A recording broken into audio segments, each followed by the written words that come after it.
என்ன சகோ தமிழ் டிஸ்டர்ப் பண்ணாதீங்கன்னு சொல்லிட்டா வீட்டில் சும்மா விட்டுருவாங்களா? ஃபோன் பண்ணாலும் எடுக்க மாட்டேறான் அவன். உங்கள் வீட்டில் தான் இருக்கான்னு எனக்கு தெரியும். நீங்கள் அந்த ரூம் கதவை தவங்க. ப்ரோ கத்தி டிஸ்டர்ப் பண்ணாதீங்க ப்ரோ. இப்போ என்ன நீங்கள் அவனை பார்க்கணும் தானே? ஆமாம் சகோ, கதவை தவங்க. இஷ்டம் போங்க.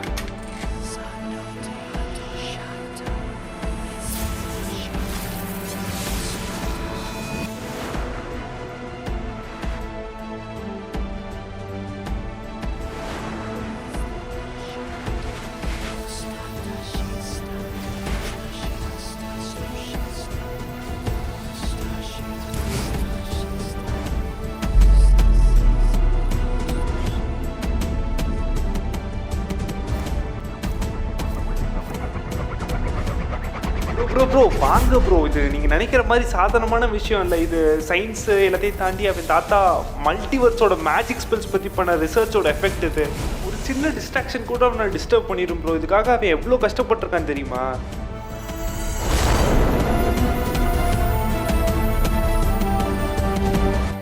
தமிழ் என்ன சகோ பண்ணிக்கிட்டு இருக்கான்? அது என்ன சொன்னீங்க? மல்டிவர்ஸா?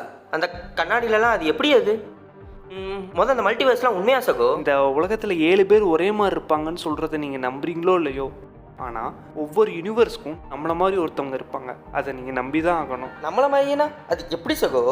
நம்ம பிஹேவியர்ஸ் மாதிரியே தான் நம்ம வேரியன்ஸோட பிஹேவியர்ஸும் இருக்கும். இப்போ நீங்கள் என்னை சகோன்னு கூப்பிட்றீங்களே, அதே மாதிரி தான் உங்களோட வேரியண்ட்டும் சகோன்னு கூப்பிடுவாங்க.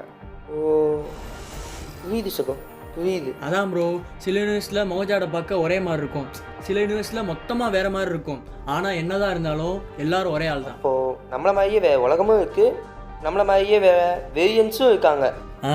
ஆனால் அங்கே இருக்கிற நம்ம ஐடென்டிக்கலாகவும் இருக்கலாம், இல்லாட்டி வேறு மாதிரி இருக்கலாம்.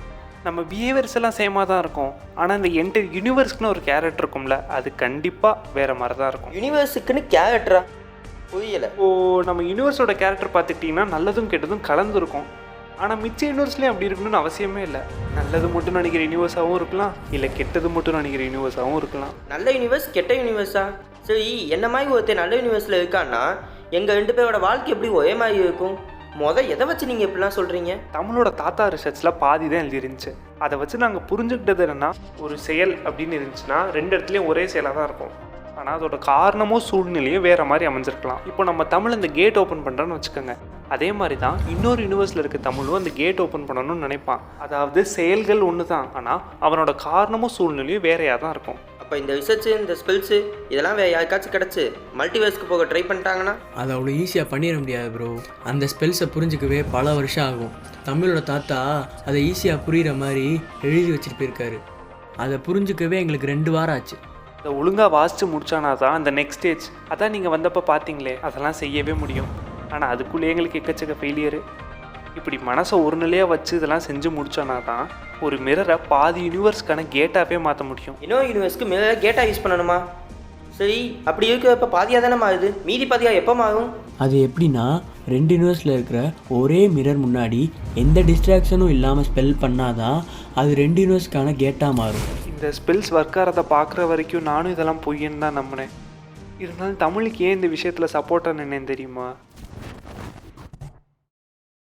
சரி சகோ, அப்போ அவன் முடிக்கிற வரைக்கும் அவன் எங்கேயே இருக்கட்டும். நான் சித்திட்டு ஏதாச்சும் நான் பொய் சொல்லி நான் சமாளிச்சுக்குவேன். நீங்கள் அவனை பார்த்துக்கோங்க. அவன் தான் ஆர்வத்தில் சொல்கிறான்னா நீங்கள் வேறையா சகோ? சரி, அதான் இப்போ சொல்லிட்டீங்களே, எல்லாம் நல்லதுக்கு தான்.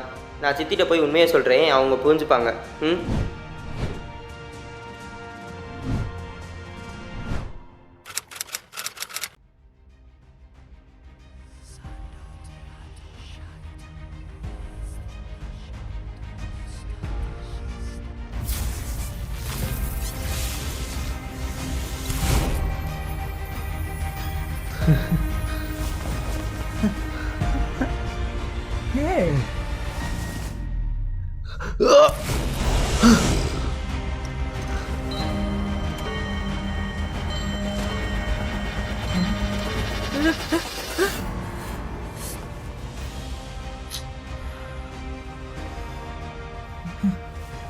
தமிழ்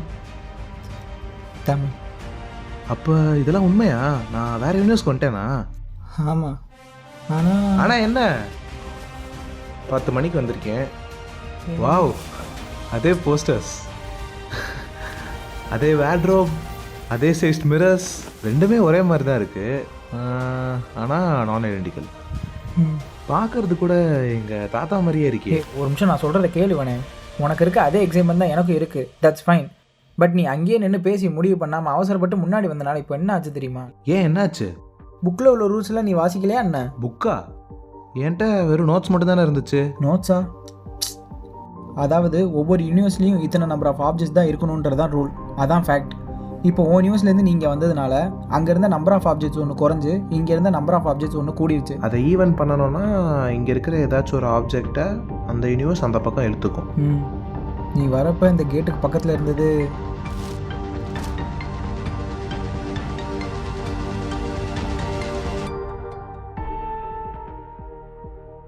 ஸ்பெல்லை ரெஃபர் பண்ணுறதுக்கு என் தாத்தாவோட நோட்ஸ் உன் தாத்தாவோட புக் ரெண்டுமே அந்த யூனிவர்ஸ்க்கு போய் மாட்டிக்கிச்சுன்னா அப்புறம் எப்படி திரும்ப என்னோட யூனிவர்ஸ்க்கு போகிறதுனே எனக்கு தெரியலையே. அந்த யூனிவர்ஸில் அவங்க தாத்தா இல்லை நோட்ஸும் இந்த யூனிவர்ஸில் அவங்க தாத்தா கிடைச்ச புக்கும் ரெண்டுமே அங்கே மாட்டிச்சு. அதில் ஏதாச்சும் ஒன்று இருந்தால் கூட இந்த ஸ்பெல்லை மறுபடியும் சொல்லி அந்த கேட் அகைன் ஓப்பன் பண்ணியிருக்கலாம். பட் எனியோ அங்கேருந்து யாராச்சும் ஒருத்தர் கேட்டை திறக்க ரெடியாக இருந்தால் தான் அதுவுமே பாசிபிள். ஆனால் அந்த கேட் ரொம்ப நேரம் ஓப்பனில் இருந்த மாதிரி தானே இருந்துச்சு. ரொம்ப நேரம்லாம் இல்லை, வெறும் 15 நிமிஷம் தான். அது உனக்கான கேட்லாம் இல்லை இவனே. எப்போ இங்கேருந்து புக்கு ஓ நியூஸ்க்கு போச்சோ அப்போவே நம்பர்ஸ் பேலன்ஸ் ஆகி ஓ நியூஸ்க்கான கேட்டு க்ளோஸ் ஆகிடுச்சு. டெலிபோர்ட் ஆனதுக்கப்புறமும் கேட்டு 15 மினிட்ஸ் வெயிட் பண்ணுறது வேறு ஏதாவது யூனிவர்ஸ்லேருந்து நம்ம வேரியண்ட் யாராவது இங்கே வராங்களான்னு தெரிஞ்சுக்கலாம். இவ்வளோ விஷயம் இருக்குது அந்த புக்கில். எங்ககிட்ட இருக்கிற மாதிரி புக்கு உங்களுக்கு கிடைக்கல, ஆனாலும் நீங்கள் இங்கே வந்திருக்கீங்கன்னா ஒரே செயல் ஆனால் வேறு காரணம். அப்போ நீ மல்டிவர்ஸ்க்கு போகணுன்னு ஆசைப்படுறதுக்கான காரணம் என்ன? Listen Tamil, I know this is hard for you, but you have to accept it. உங்களுக்கு oropharynx throat cancer. To be frank, இப்படியே விட்டீங்கன்னா 5 இயர்ஸே கஷ்டன்றதான் உண்மை. இங்கே அட்மிட் ஆனீங்கன்னா we can try our best. Please emotion ஆகாதீங்க. ஒரு 3 to 4 வீக்ஸ் கூட டைம் எடுத்துகிட்டு வாங்க. Be ready for tumour surgery and chemo. உணவே உன்னால் பார்த்துக்க முடியாதப்ப என்னை எப்படி தமிழ்? இது வேணாம். இதை எப்படியாச்சும் க்யூர் பண்ணிடலாம் ஹேமா, நான் சொல்கிறத மட்டும் கேளு. ஹலோ ப்ரோ, கடைசி ஆசனை எதுவும் இருக்கா? இது எங்கள் தாத்தாவோட டைரி. அதில் கிடச்ச நோட்ஸ் தான் அதெல்லாம். சின்ன வயசுலேயே எங்கள் தாத்தா எங்களை விட்டு போயிட்டார். அவர் போனதுக்கப்புறம் தான் அந்த நோட்ஸில் என்ன இருக்குன்னு நான் படித்தேன். அப்போ புரிஞ்சு இட்ஸ் பியாண்ட் சயின்ஸ். எனக்கு விவரம் தெரிஞ்ச வயசுலேருந்தே என் குடும்பத்தில் சந்தோஷமாக நிம்மதியாக இருந்த நாட்களே கம்மி. அதனால் கடைசி காலமாவது என் மனசுக்கு பிடிச்ச மாதிரி இருக்கணும்னு ஆசைப்பட்றேன். நீ எனக்கு ரிசர்ச் பண்ணுறதுக்கு ஹெல்ப் பண்ணுவியா? இப்படி 3 வாரத்தில் நடந்துருச்சு. அடுத்த வாரம் ஹாஸ்பிட்டல் அட்மிட் ஆகலான்னு பார்த்தேன். ஆனால் இப்படி இங்கே வந்து சரி, நீ மல்டிவர்ஸை பார்க்குறதுக்கு ஆசைப்பட்டதுக்கான காரணம் என்ன? அது ஒன்றும் இல்லை அவனே. உங்கள் தாத்தா எப்படி உங்களை சீக்கிரம் விட்டு போனாருன்னு தெரில. ஆனால் இங்கே எங்கள் தாத்தா இப்போ தான் தவறினார். அவர் இறந்த அப்புறம் அவர் வீட்டை நாங்கள் க்ளீன் பண்ண போயிருந்தப்போ தான் இந்த புக்கை பார்த்தோம். எனக்கு ஃபுல் புக் கிடச்சதுனாலே என்னவோ உன்னை விட இந்த மல்டிவர்ஸ் பற்றியும் அதுக்குன்னு உள்ள ரூல்ஸ் பற்றியும் கொஞ்சம் கூடவே எக்ஸ்ப்ளோர் பண்ணியிருக்கேன். பண்ணி என்ன பிரச்சனை? அதான் அந்த புக்கு அந்த நியூஸ்க்கு போயிடுச்சு. இன்கேஸ் நான் ரிட்டர்ன் போகிறதுக்கு என் ஃப்ரெண்ட் அந்த கேட்டை ஓப்பன் பண்ண ட்ரை பண்ணுறான்னு வச்சுக்கோங்களேன். நம்ம அந்த சைட்லேருந்து அந்த கேட்டை ஓப்பன் பண்ண ட்ரை பண்ணால் தானே என்னால் அங்கிட்டு போக முடியும். ஆமாம், எங்கள் தாத்தாக்கு இது புக்காகவே கிடச்சிருக்கு. ஆனால் உங்கள் தாத்தாக்கு அவர் கைப்பட நோட்ஸ் மட்டும் தான் இருந்திருக்கு. விச் மீன்ஸ் எங்கள் தாத்தாட்டையும் ஒரு ஸ்பெல் புக் இருந்திருக்கணும். அதே மாதிரி உங்கள் தாத்தாட்டையும் ஒரு கைப்படல் ஒரு நோட்ஸ் இருந்திருக்கணும். ஆனால் எங்கள் தாத்தாவோட ஸ்பெல் புக் அந்த யூனிவர்ஸில் இருக்கிறனால அதை வச்சு ஒரு யூஸும் இல்லை. ஆனால் உங்கள் தாத்தாவோட நோட்ஸ் ஒருவேளை ஒரு டைரியில் இருந்துச்சுன்னா நம்மளால் அதை வச்சுட்டு ஈஸியாக கேட் ஓப்பன் பண்ணி வெயிட் பண்ண முடியும். ஸோ உங்கள் தாத்தா வீட்டுக்கு போய்ட்டு நம்ம இப்போ இந்த டைரியை இப்போ தேடணும். ஐயோ, உங்கள் தாத்தா வீடு கொல்லத்தொட்டில் இருக்குது. அப்படியே அங்கே போனாலும் எதையும் சாமானியமாக தேடி கண்டுபிடிக்க முடியாது. வேறு வழி இல்லை, எவ்வளோ தூரம்னாலும் போய் தான் ஆகணும்.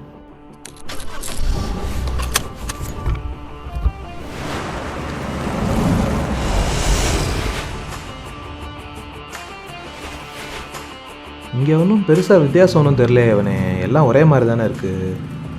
உங்களை பார்த்தாலும் ஒன்றும் அவ்வளோ நல்லவங்க மாதிரியும் தெரில, கெட்டவங்க மாதிரியும் தெரில. இருந்தாலும் டேய் அறிவு கட்டவனே, ஏன் இவனை இப்படிலாம் பேசுகிற? ப்ரோ செல்வா தாத்தா இங்கே தான் இருக்காரு, நான் போயிட்டு வந்துடுறேன். யார் இவனே செல்வா தாத்தா? அப்படி ஒரு பேரை நாங்கள் கேட்டதே இல்லையே. அவர் தான் செல்வா தாத்தா. நம்ம வீட்டுக்கிட்ட தானே எப்போ இருப்பார், பார்த்தது இல்லையா? ஓ, இவர் தான் செல்வா தாத்தாவா? என்னவனே பக்கத்தில் நின்று கேஷுவலாக கை போட்டுலாம் பேசிகிட்டு இருக்காப்புல. இதில் என்ன இவனே இருக்குது? உன்னி மாதிரி தான் அவர். எல்லாரும் ஒன்று தானே? எல்லாம் ஒன்றா? அப்போ இங்கே ஜாதி மதம் வேறுபாடு எதுவுமே இல்லையா? இப்போது இன்ஜினியரிங் பண்ணுறவங்கள இன்ஜினியர்ஸ்னு சொல்கிறோம்ல, அது மாதிரி பழங்காலத்தில் உள்ள தொழில் எடுத்துப்போமே. விவசாயம் பண்ணுறவங்க, துணி துவைக்கிறவங்க, முடி வெட்டுறவங்க, பாசி மாலை வைக்கிறவங்க, வட்டி கொடுக்குறவங்க, கணக்கு பார்க்குறவங்க, நகை செய்கிறவங்க, அந்த செஞ்ச நகையை விற்கிறவங்க, இப்படி பல தொழில் இருக்குல்ல. அவங்களெல்லாம் ஒன்று சேர்த்து கூப்பிட்றதுக்கு ஒரு பேர் தேவைப்பட்டிருக்கும்ல. அந்த பட்ட பேர் தான் ஜாதி. முதல்ல உருவானது மக்கள், அப்புறம் அவங்களுக்கு தெரிஞ்ச தொழில், அப்புறம் தான் அவங்களுக்கு கொடுத்த ஜாதின்ற தொழிலுக்கான பட்ட பேர். அது ஜஸ்ட் ஒரு ஐடென்டிஃபிகேஷனுக்காக உருவாக்கப்பட்டது தான். இப்போது மனுஷ உயிரை காப்பாற்றுறதுனால டாக்டர்ஸ்லாம் உயர்ந்த ஜாதி, மிச்சவங்களாம் தாழ்ந்த ஜாதின்னு ஆயிருமா என்ன? நம்ம எல்லாரையும் படைச்சது ஒரு ஆள்னு நீங்கள் நம்பினீங்கன்னா அவங்க படைச்ச நம்ம எல்லாருமே ஒன்று தான். இந்த வேறுபாடு எங்களுக்குள்ளே தெரிஞ்சனால தான் நாங்கள் எந்த ஒரு வேறுபாடும் இல்லாமல் சந்தோஷமாக வாழ்கிறோம். கரெக்டு தான். ஆனாலும் இப்படி வேறுபாடு பார்க்காம நல்லது செஞ்சால் நல்லது மட்டும் தான் நடக்கும்லாம் இல்லைடா அவனே. எங்கள் ஊர்லலாம் கெட்டது பண்ணியும் நல்லா வாழ்ந்தவங்க கதையை பற்றிலாம் உனக்கு தெரியாது. இங்கே பாரு, நம்ம என்ன இந்த உலகத்துக்கு தரோமோ அதுதான் இந்த உலகம் நம்மளுக்கு திருப்பி தரும். நீ பண்ணுற புண்ணியம் உன் தலைமுறைக்கே அது போய் சேரும். அதே மாதிரி நீ பண்ணுற பாவம் உன் தலைமுறையவே பாதிக்கும். கெட்டது பண்ணுறவன் சந்தோஷமாக வாழ்ந்து மேபி நீ பார்த்துருப்ப, ஆனால் அவன் தலைமுறை சந்தோஷமாக வாழ்ந்து நீ பார்த்துருக்கியா? என்னப்பா போமா? இவன் வேற.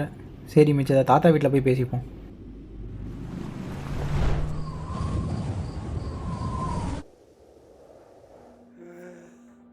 சோபா, என்னடா இப்படி பதுக்கி வச்சிருக்கீங்க?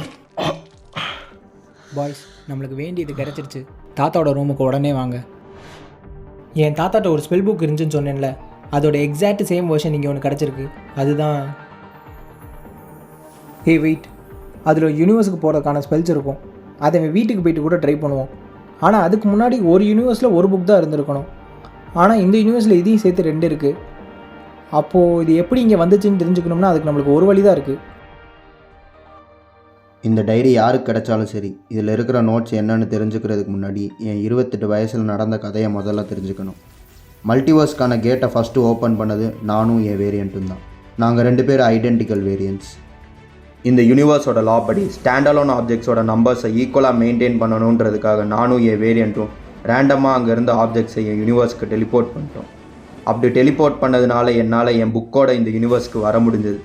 இந்த யூனிவர்ஸ் எப்படி இருக்குன்னு ஒன்றொன்னா தெரிஞ்சுக்கிட்டு இருந்தப்போ தான் அந்த நாளோட கடைசியில் தான் ஒரு விஷயத்தை கண்டுபிடிச்சோம்.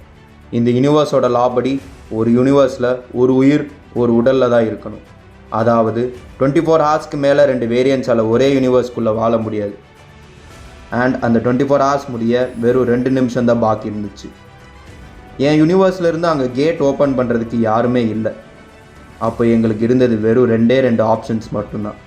ஒன்று, அந்த டயத்துக்கு அப்புறம் 2 பேரும் சாவணும், இல்லாட்டி அந்த 2 நிமிஷத்துக்குள்ளே ஒருத்தவனை இன்னொருத்தவன் கொல்லணும்.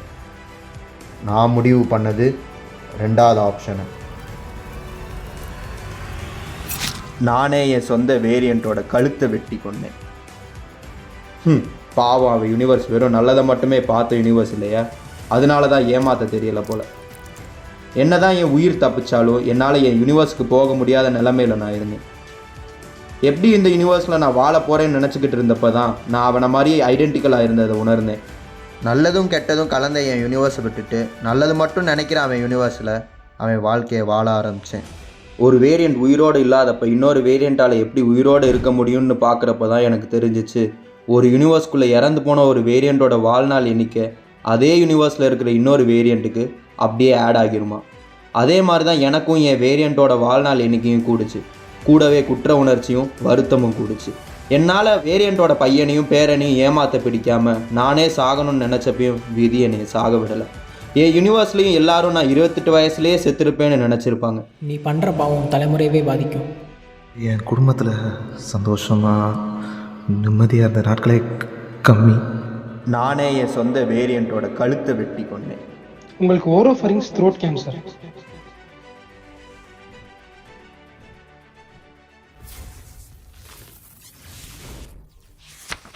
இதான் அவனை கடைசி அட்டம்ப்ட்டு. இன்னும் கொஞ்சம் நேரத்தில் நீ இந்த யூனிவர்ஸுக்கு வந்து 24 ஹவர்ஸ் ஆக போகுது. நம்ம எவரி 15 மினிட்ஸ் கேட்டை ஓப்பன் பண்ணி வெயிட் பண்ணோம். பட் ஸ்டில் அந்த யூனிவர்ஸில் உன் ஃப்ரெண்டு எவனும் கேட்டை ஓப்பன் பண்ணுற மாதிரி தெரியல. ஒரு வேளை அந்த ஸ்பெல் ஃபுல்லாக சொல்ல வரல போல். மேபி அவன் இந்த ஸ்பெல்லை ஒருக்க ஃபுல்லாக சொல்லிட்டா போதும், அந்த கேட் மறுபடியும் ஓப்பன் ஆயிரும்ல. அடுத்த 15 நிமிஷத்துக்கு நம்மளால் அந்த கேட்டை திறக்க முடியாது. அண்ட் அந்த 15 நிமிஷத்தை தாண்டா நம்மளால் உயிர் வாழவும் முடியாது. So we have to do something.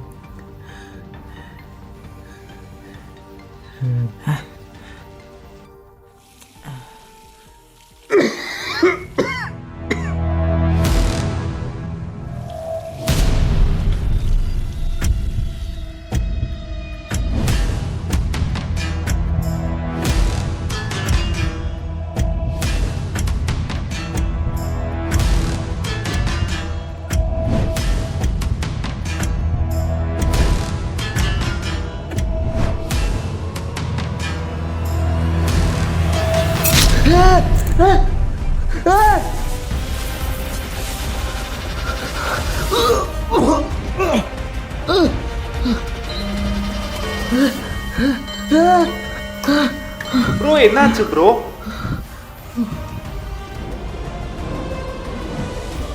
நீங்கள் வாழணும்னு அவர் செத்துட்டாரா? உங்களுக்கு கேன்சர் இருக்குது அவருக்கு தெரியாதா என்ன? ஏவனே தாத்தா சொன்ன கணக்குப்படி 2 வேரியண்ட் ஒரு யூனிவர்ஸில் இருக்கிறப்ப அதில் ஒரு வேரியண்ட் செத்துட்டா அவனோட ஆயுஸ் இன்னொரு வேரியண்ட்டுக்கு ஆட் ஆயிருந்தானே. எவ்வளோ பெரிய நோய் இருந்தாலும் அதையும் தாண்டி அத்தனை வருஷத்துக்கு அவனை ஒன்றும் பண்ண முடியாதுல்ல.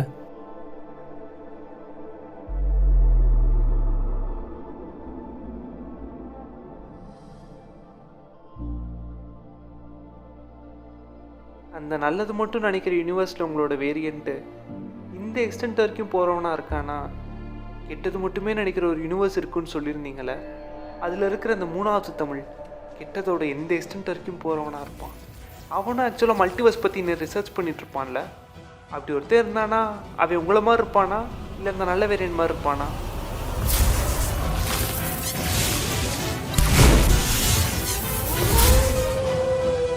எயிட் 15 மினிட்ஸ் வெயிட் பண்ணுறது வேறு ஏதாவது யூனிவர்ஸ்லேருந்து நம்ம வேரியண்ட் யாராவது இங்கே வராங்களான்னு தெரிஞ்சுக்கிறேன்.